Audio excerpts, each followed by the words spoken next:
दोस्तों, हमारा world tour का सपना सच हो गया है। मुंबई से सीधी फ्लाइट पकड़ी और हम सपनों के शहर पेरिस पहुंच गए हैं। शेरू पहली बार हवाई जहाज में बैठा था। जब हवाई जहाज ने उड़ान भरी तो उसने अपनी सीट बेल्ट के बजाय अप्पू सर की सूंड पकड़ ली। फिर हमने एफिल टावर के सामने अपना देसी भांगड़ा शुरू किया। फ्रांसीसी लोग भी हमारे साथ बाले बाले करने लगे। पेरिस पहुंचने पर हमने सबसे पहली चीज जो देखी वो एफिल टावर था। ये तो गांव के बरगद के पेड़ से भी ऊंचा था। भूख लगी तो कैफे गए। शेरू को लगा क्रोसॉन्ट कोई टेढ़ी मेढ़ी रोटी है, उसने एक ही बार में निगल लिया। नाच के बाद हमें एक अजीब चीज मिली स्ताना, एक पुरानी जादुई संदूक। क्या इसमें अगले खजाने का नक्शा है? अगले भाग में देखें। ये देखो, ये तो पिरामिड का नक्शा है। कितना अद्भुत। रोशनी देखो। अरे देखो वो क्या कर रहा है।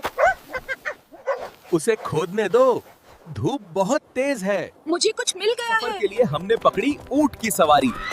शेरू का ऊंट तो डांस करने लगा और बिल्लू को लगा वो किसी ऊंची बिल्डिंग पर है।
Billu waved his ninja meow cape and showed breakdance. Such swagger of a cat would not have been seen even in Paris. Confuse हो गईं।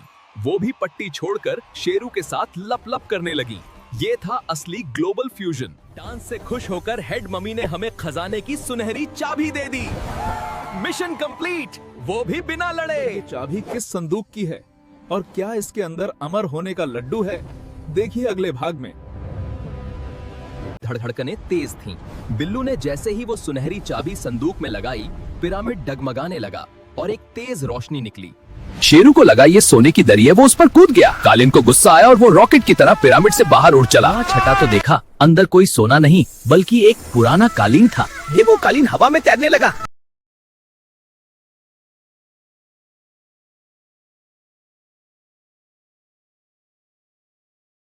हमने जीपीएस सेट किया, सीधे मेरा गांव मेरा देश।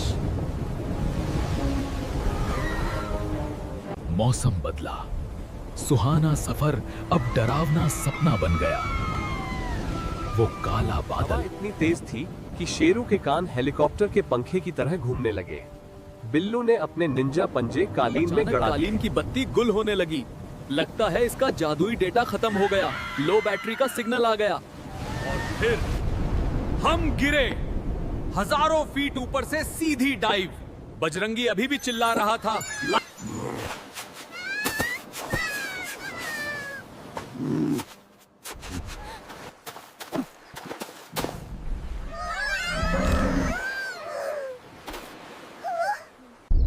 What in the world is that? It's enormous. Look where it leads.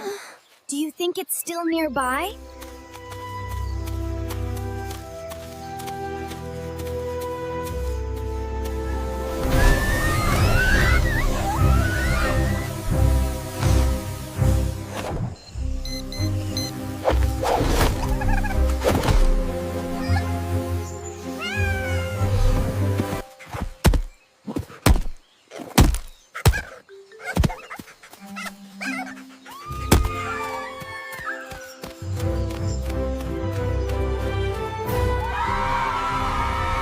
चलो मैं तुम्हें पानी वाले झरने तक ले चलता हूँ, लेकिन मेरे दोस्त वो गायब हैं। जैसे ही हम जंगल के बीच पहुंचे देखा एक विशाल मकड़ी के जाल में टेडी रेक्स के सारे दोस्त फंसे हुए थे और वो मकड़ी देसी एवेंजर्स मकड़ी को हरा पाएंगे और डायनासोर के दोस्तों को बचा पाएंगे। देखिए अगले भाग में महामुकाबला। तलवार निकाली और जाल काटना शुरू किया। शेरू ने मकड़ी पर पानी फेंकने के लिए एक फिश गन उठाई। रेक्स अपने दोस्तों को बचाने के लिए आगे बढ़ा पर मकड़ी ने उसे भी अपने जहरीले धागे से बांधना चाहा। आंखें लाल थीं और वो भूखी लग रही थी। शेरू ने डर के मारे बिल्लू के पीछे छिप गया।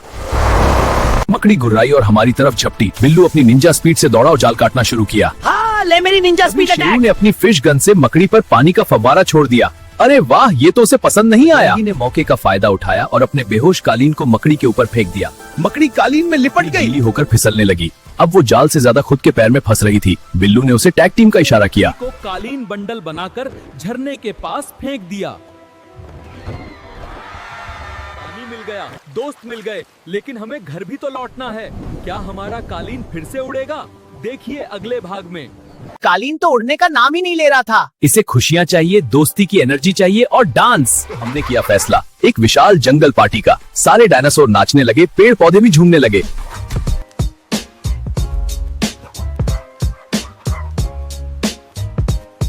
जैसे जैसे पार्टी जोर पकड़ने लगी कालीन में हलचल हुई, उसकी चमक वापस आने लगी। लगता है एनर्जी मिल गई। फिर कालीन हवा में उड़ने लगा। सारे डायनासोर खुश होकर उछलने लगे। हमें अब घर वापस जाना था। सेट किया गांव का रास्ता, पर क्या घर तक का सफर आसान होगा? क्या कोई नया खतरा इंतजार कर रहा है? देखिए अगले भाग में।